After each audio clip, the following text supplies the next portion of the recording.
Good afternoon, ladies and gentlemen. First, let me thank the members of the Congressional leadership who are here to discuss this very important issue.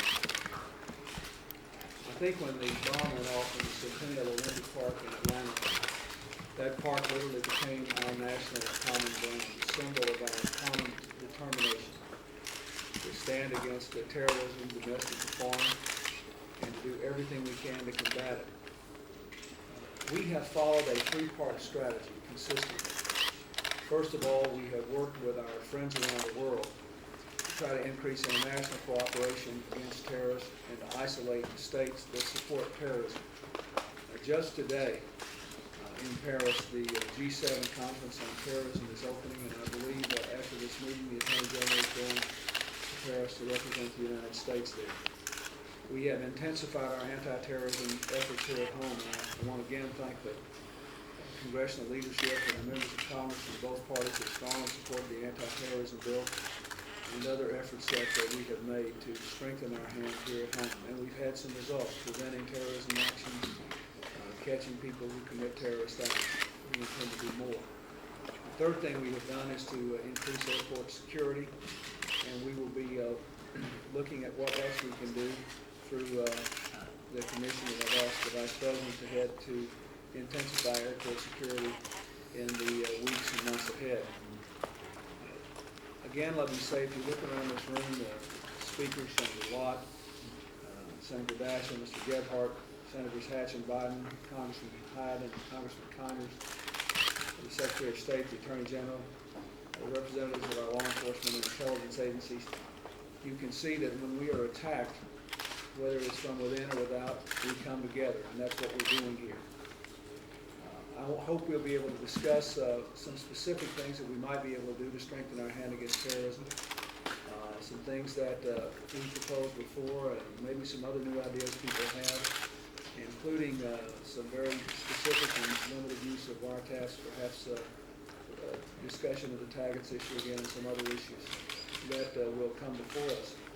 The main thing is we need to get the very best ideas we can. We need to move as quickly as we can, do everything we can, try to strengthen this country's hand against terrorism.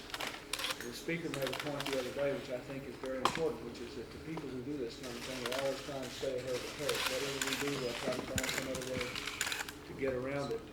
That means that this has got to be a long, disciplined, concerted, united effort by the United States.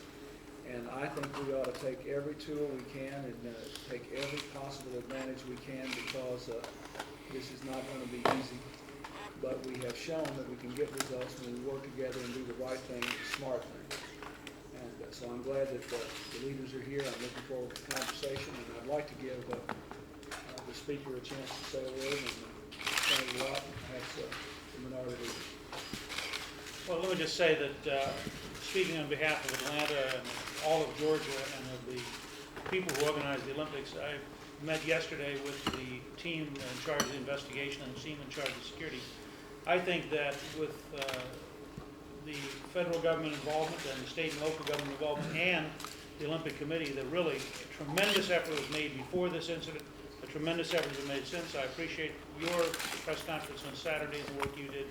And I think we have people focused back on the Olympics in a very positive way. But I wanted to come today and say that we want to cooperate in any way we can to ensure that both in terms of international terrorism, the importance of human intelligence and of our capabilities overseas, and in terms of domestic terrorism, that we want to work with the administration.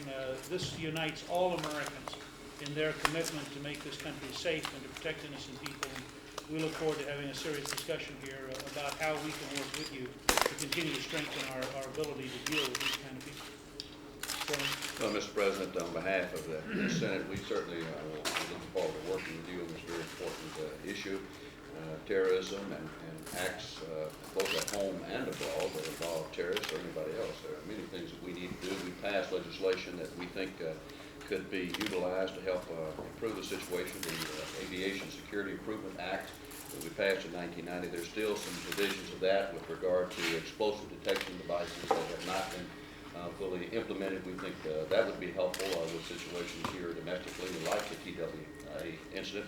We also think that with regard to the Anti-Terrorism Act of 1996, there are some more things we can do, working with the CIA and the FBI in terms of deportation. There are a number of things that we can do to help address these very critical issues. And we're looking forward to working with you on both domestically and in foreign. President, being from the home city of TWA, I want to thank you and your people for the work that have been done on TWA Flight 800. Head of the FBI, Louis Freeh, has been in touch with us. Your other people have been out there and have been doing a fabulous job, and we appreciate that. We will work with you in every way possible. I will urge every Democratic member of the House to vote for whatever legislation can be put together as quickly as possible. We need to address this. It's a test of our country, and whenever our country's been tested, we've always met the test, and we're going to do it now. Mr. President, I, like the others, want to compliment you and the administration, and in particular the FBI, for the significant effort they put forth and the tremendous professionalism they've shown in very difficult circumstances now in 2 incidences. Like all of my preceding speakers, I think that it's very important that we try to find a nonpartisan way to try to resolve the many challenges that we face in light of the incidences that occurred. I think it's important that we be expeditious and not rash, that we be as far-reaching and yet stay within the constitutional bounds that guide us as we make these difficult decisions.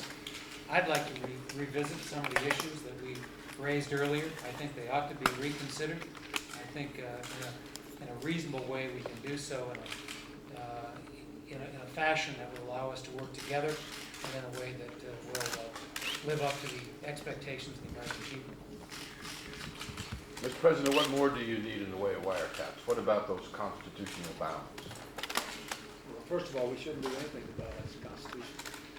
I think the question is whether if you have someone that you have strong suspicion, strong evidence is involved in terrorism, who is moving around all the time. Additional laws governing wiretaps which tie to residents and place of business don't operate. We'll discuss that. We'll be able to talk more about it later. I think we need to start a meeting here. Cool, thank you very much. Execute like there is. Cool, thank you. Thank you. Thanks so much.